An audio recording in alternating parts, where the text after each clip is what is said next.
Joining me now to share his thoughts, Tennessee Congressman Tim Burchett, who also serves on the House Oversight Committee. Congressman Burchett, good to see you, sir, on a Christmas week as well. Thank you. Ma'am, sorry about the way I'm dressed. I got a fence down. I fixed it. Look, I've been mending fences literally and figuratively. That's just the job, right? That's just the job. You do it well. You do it well. No, we appreciate you joining us, in whether you're in the suit or whether you're in the Carhartt there, looking good. So this is an interesting play. I understand the legality of it. If he knows, clearly there could be obstruction. But do you believe that they will actually play ball with you, and hand over these documents? Because after all, this is Biden's DOJ. Yes, ma'am. I do not. They have not played ball, as you said. They've not followed the law.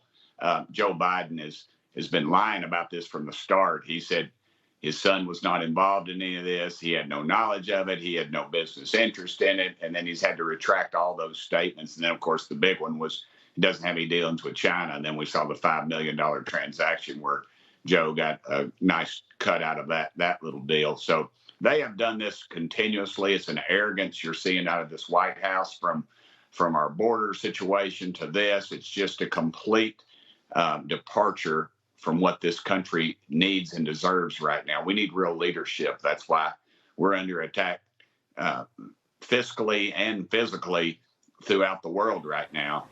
Yes, of course. The letter's part of the record then, just to sort of illustrate communications that you want to get as part of the public record there.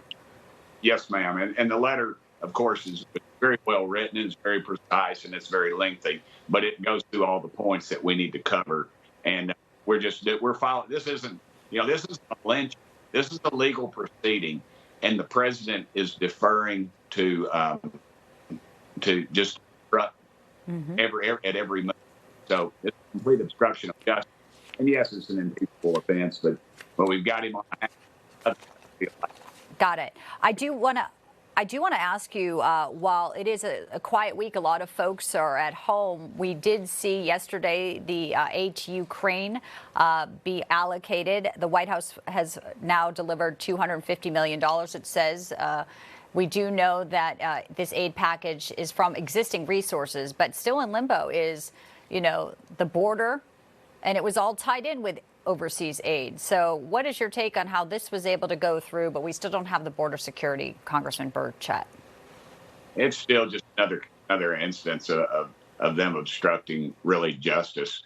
We're more concerned about a border in a corrupt country against Russia, whose GDP is somewhere between France and Canada, than we are with our own border. Imagine 8 million people that we know of have come over in the last 3 years. That's the entire population of the state of Tennessee, where I'm in right now. And we're going to maintain crime.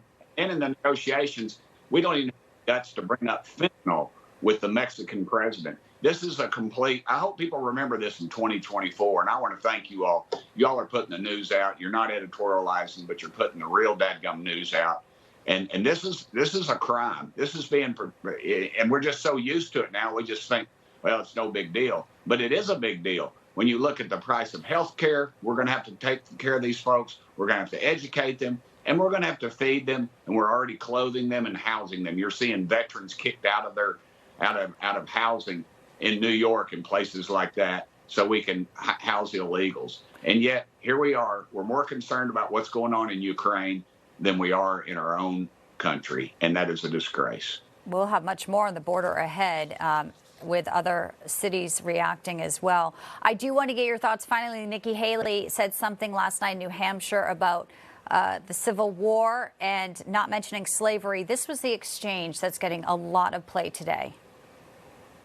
What was the cause of the United States Civil War? I think the cause of the Civil War was basically how government was going to run, the freedoms and what people could and couldn't do. In the year 2023, it's astonishing to me that you answer that question without mentioning the word slavery. What do you want me to say about slavery? You answered my question. Thank you. Well, today, Haley told a New Hampshire radio station that she thinks it was a Democratic plant congressman who tripped her up on the question of the Civil War. She says, I mean, of course, the Civil War was about slavery. We know that. That's the easy part of that. Do you think this will hurt her? I know you're a Trump guy, but in New Hampshire, there's a primary ahead, and she has been surging in the polls. Yes, ma'am. I really don't think it's going to hurt her. I think it's the flavor of the moment. I think toe to toe with world figures, with all the thugs she had to deal with at that miserable United Nations that we fund, and she served us very proudly there. She comes from South Carolina. Of course, she knows, what the cause of the Civil War was, and she's actually, and these liberals are going after her, and she's the one that took the actual stars and bars off their own state flag, I believe. And so this just doesn't hold water. It is a Democratic plan, obviously. You see it today at the Capitol. They come up and ask you a question, off the cuff. And right. And that's exactly what. Well, it's election season, so there you go. Every word will be analyzed, and all the pundits will be out there, and the twists and turns. We have a long way to go. Congressman Tim Burchett, we'll let you get back out to that all-important fence mending there in your own backyard. A pleasure to see you, sir. Thanks for being with us today on Newsline. I wish you a happy and prosperous new year. Thank you, ma'am, as well to you. Thank you.